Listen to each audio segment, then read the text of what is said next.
In the Bible, there are plenty of contradictions and discrepancies. If you are OCD person, it would drive you crazy because you don't get one straight story.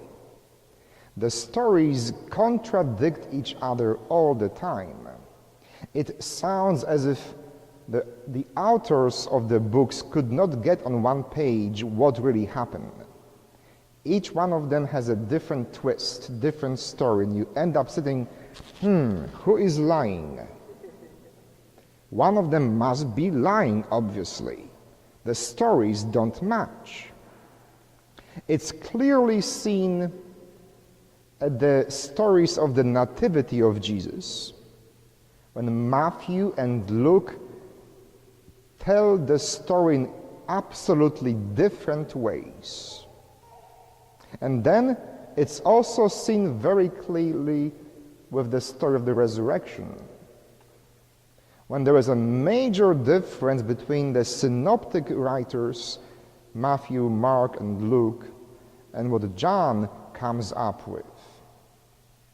Last weekend, if you went to a Catholic church for Mass, you heard the story of Jesus appearing in the upper room from the book of St. John. And John's Jesus, after the resurrection, is very much a ghost.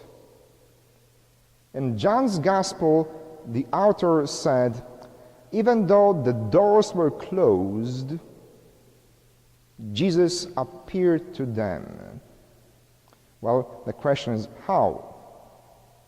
If the doors were closed, how could Jesus, with his body resurrected, appear to them? John's Jesus, after resurrection, is very ghostly, very ethereal.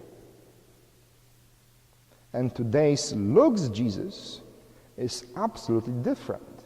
He's eating a baked fish. I'm getting hungry as I was reading that story. He says, look at my hands, my feet, touch me, he says. Very different from that ghost who walks through closed doors and can scare your children in the middle of the night. That Jesus of Luke says, hello, what's up? Let's drink, let's eat, let's party. The Jesus of John is all philosophical, very high up there, giving great speeches, God forbid eating or drinking. It almost appears that there are two different Jesuses, from Luke's to John's. Sometimes, especially if you are a little bit OCD as I am, it will drive you crazy. Because you are thinking, I don't get it. The only common thread in the resurrection stories is Jesus saying, Shalom, peace. Peace be with you. Both Luke and John will have Jesus say that very typical Hebrew greeting, Shalom. That's what they say today.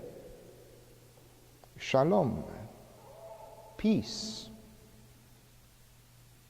And I'm thinking, how can I have peace of mind if the Gospels are contradictory?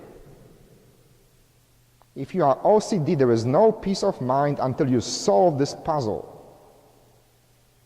And trust me, if you are like that, there will be no peace for you. If you are one of those persons that either this or that, don't even start reading the Bible. If you have the binary system of thinking, it's either 0 or 1, and there is no third option, Bible will drive you crazy. You will lose your faith if you believe that it has to be either this or that. Imagine that tomorrow morning I will call each one of you and ask you, what was Father Mark's sermon about yesterday? 9 out of 10 will forget everything, but the 2 who remember something will give 3 different stories. Am I right? Of course. Because you will all walk away from this church with a different message. Something that was important to you today. Did I say it? Perhaps. Perhaps you heard it because you needed to hear it today. Will you be lying? No. You'll be giving a true account of how you experienced this Holy Mass tonight. There will be 5 different stories.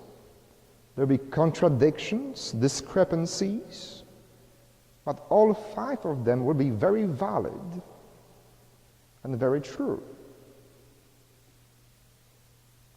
In this country, we have come to expect a very simple this or that solution to every problem.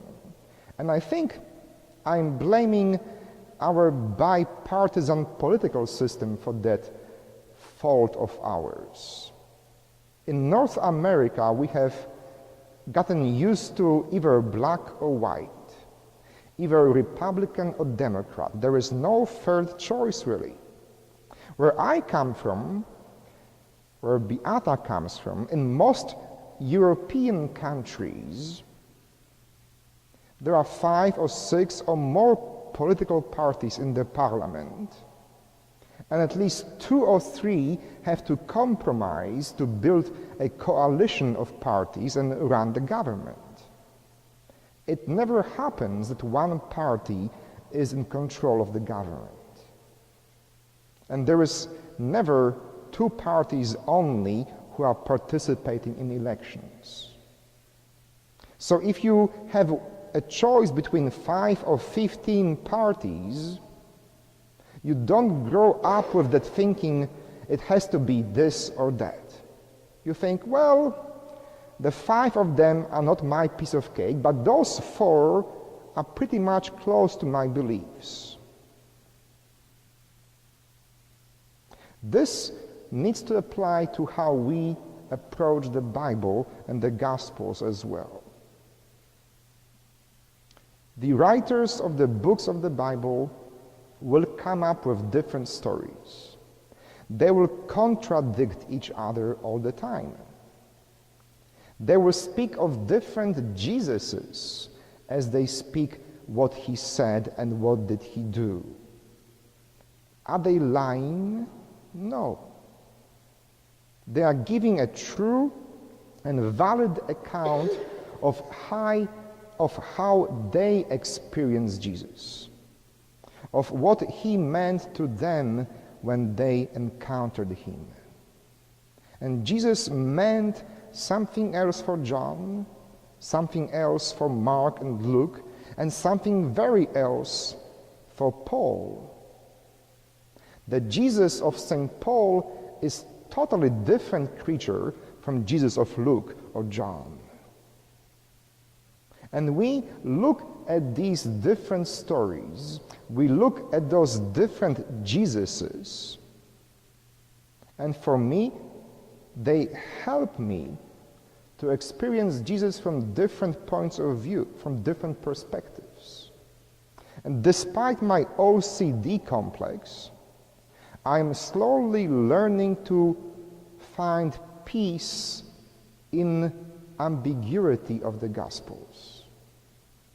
I'm slowly discovering that it is okay to have more than one Jesus. That it is perfectly fine to have different understanding of who Jesus is for me yesterday, from today, and from the one that will happen tomorrow. That brings me peace when I realize that I don't have to choose one of them. That each one of those stories is equally valid, equally important, and equally true. Peace be with you all of you OCD people, stop trying to figure out who is right and who is wrong. Stop trying to find black from white. Believe that there is more than one way to find God. Believe that there is more than one way to experience Jesus. And then you will find peace.